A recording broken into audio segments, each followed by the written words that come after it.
Haleluya. Yesu nakwihererane muri kano kanya. Iheranwe n'iby'ijuru. Nukuri ndagusengeye kugira ngo uheranwe n'iby'ijuru. Ariko wakora iki? Nukuri Imana twakora iki tutagufite? Twakwisesa. Twarondogora. Twaseba. Nukuri uradufite. Amen. Twabakumenye. Uyu munsi wa none nukuri muri iri jambo ryawe Mana nongeye kwishyira imbere ibiremwa byawe byose byo kwisi kuko biragaragara kwisi naniwe. Nta gisubizo. Abitwa abahanga, abitwa abayobozi, abitwa abanyabwenge, abitwa abasirikare, ibitwaro bya kimbuzi byose byarananiwe. Kugira ngo amahoro, kugira ngo imbabazi, kugira ngo urukundo bisakare isi. Ariko dufite imbaraga zo kubizana. In Jesus' name. Uyu munsi tugiye kureba ijambo, turacyari kuri rya jambo impaka. Ibiganiro bishobora gutanga amahoro, bishobora kuzana imbabazi, bishobora kuzana urukundo, abantu bakareka kwica bibice. Iryo jambo turiho.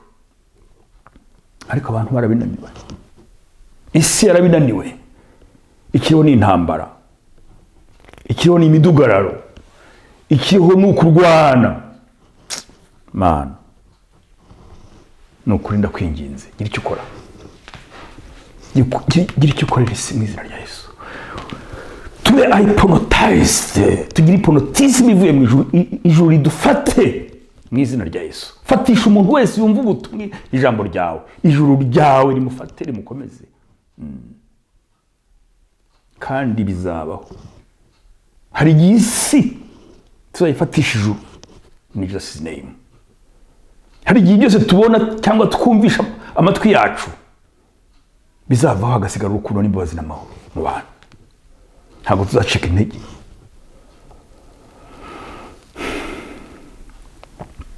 Baza kumva ko ivangura, inzara, ubukene, intambara, amacakubiri mu bantu, kwishyira hejuru mu bantu bituje gusenga, bituje ijuru. Ariko Mana, garura umwuka wawe wera, garura bya bihe byo gusenga, abantu bace bugufi mu ijambo ryawe. Kandi ijambo tugiye kumva ritugirira akamaro. Nukuri urakoze kubyemeye. In Jesus' name. Amen. Amen. Kanca bugufi gatoya. Amen. Amen.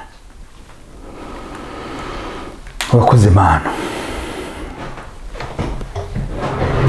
Haleluya. Ntabwo ndi butinde rwose kuko intego twarayifashe. Ariko icyo nashaka kubwira abantu muri kano kanya, turi ku ijambo impaka. Impaka z'urwego rw'ibiganiro, impaka zishobora kubyara amakimbirane, cyangwa se impaka zishobora kuba nziza cyangwa zikaba mbi.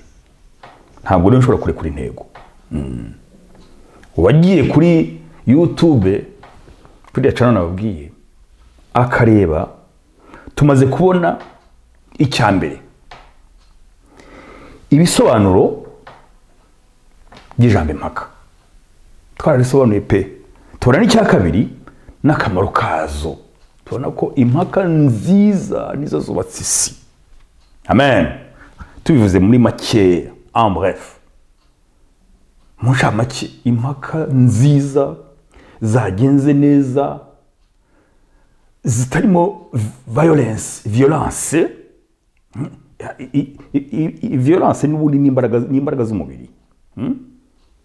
Naho no violence n'imbaraga z'ibitekerezo. Amen. Impaka zirimo imbaraga z'ibitekerezo kurusha iz'umubiri zubaka isi. Ariko impaka brutale zihubutse, impaka zango turwane dukoresheje ari amagambo mabi, iyo ni violence nayo. Intambara n'ibindi, iyo ni violence. Ntabwo zishobora kugira ku mwanzuro mwiza. Bene data, tuba twibeshye. Abantu bicaye birira bitwereka abakozi b'Imana, ba Pawulo, ba Petero n'abandi, n'abo Aburahamu babanjije abo ngabo, igihe cyose babaga bicaye baganira ku byerekeranye n'imigenzo n'imiziririzo n'ibindi bya kiyahudi byinshi cyane, cyangwa se naho Yesu aziye agenda aganira n'abantu, kwari ukujya impaka nziza, akamaro k'impaka nziza. Ariko bazanye impaka mbi bivamo kwicana.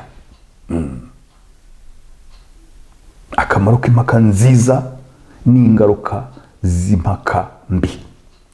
Icyo ni icya kabiri twabonye. Icya gatatu tuzabona ni uko impaka zizamuka zikageraho abantu bahinduka abanzi, bagahigana, bagasebanya n'ibindi. Ibyo nibyo bita les étapes du conflit. Impaka ziva ku rwego rwo hasi zikagera ku rwego rwo hejuru. Izo nzego ni izihe? Nizo tuzakurikizaho. Ko biva ku bintu byoroshye bikagera ku biremereye. Dufata ingero za buri munsi tubona, ndetse tukafatira no kuri Bibiliya.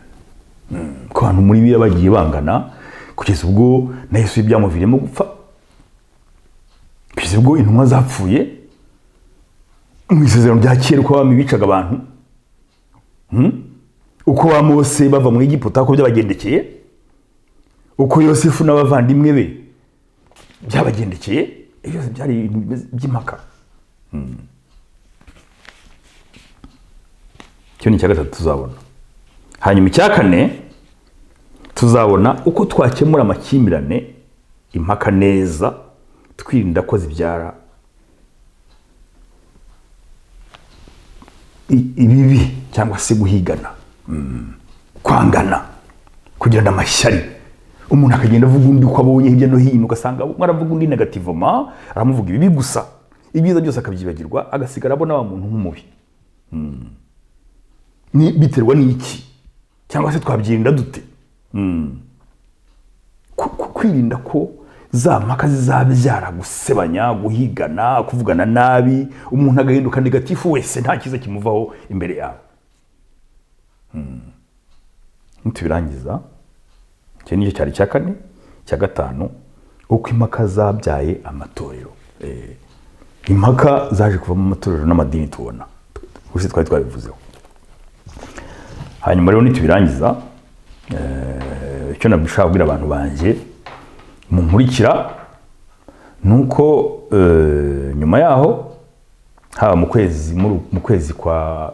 kwezi kwa kane kugiye kuza, cyangwa se ukwezi kwa gatanu, ntabwo nzi, bitewe n'uburyo n'ubushobozi Imana izaba yampaye igihe tuzarangiriza ubutumwa kuri Ijambo, impaka, dialogue, amakimbirane n'ibindi.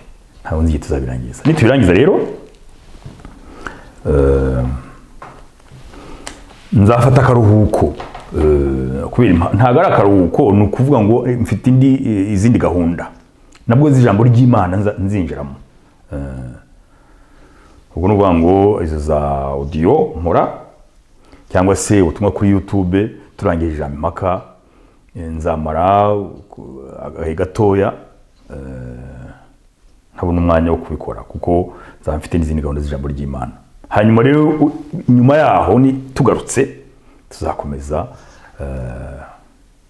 n'ubutumwa n'ubundi kuri YouTube, kuko ni intego ndende.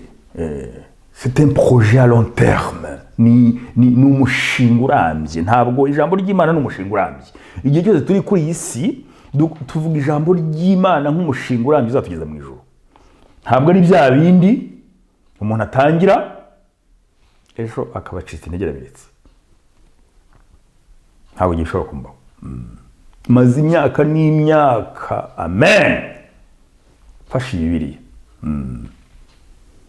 Uziko nigeze kuba igiparo cy'umuntu wambwiye ngo Bibiliya ngo nzayijugunya.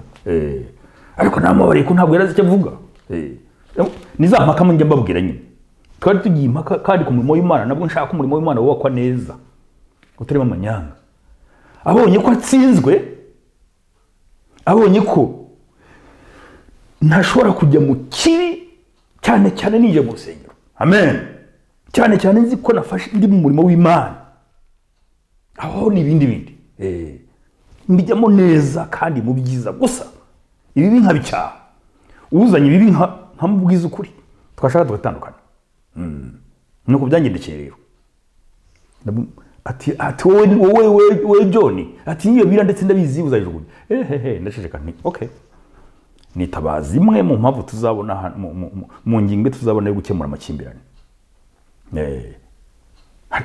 nitabaza intwaro yanjye yo gukemura amakimbirane arambura umutima wavuze ni in Jesus name Satani ukuvugiyemo ngo nzajugunya Bibiliya atsinzwe mu izina rya Yesu nawe ntiyongeye kuvuga navuga igisengesho mu mutima wanjye in Jesus name in Jesus name iyo nabivuze nkabitsindagira aho duhanganye aratsindwa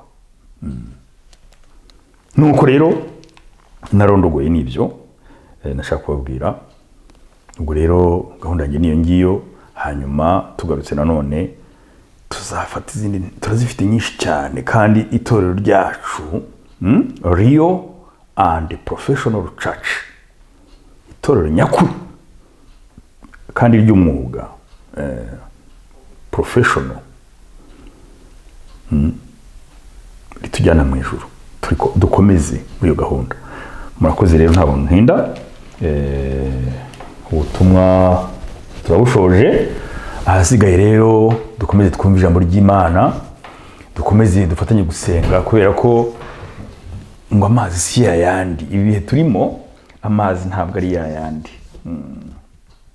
Imana ihabwe icyubahiro turashoje amen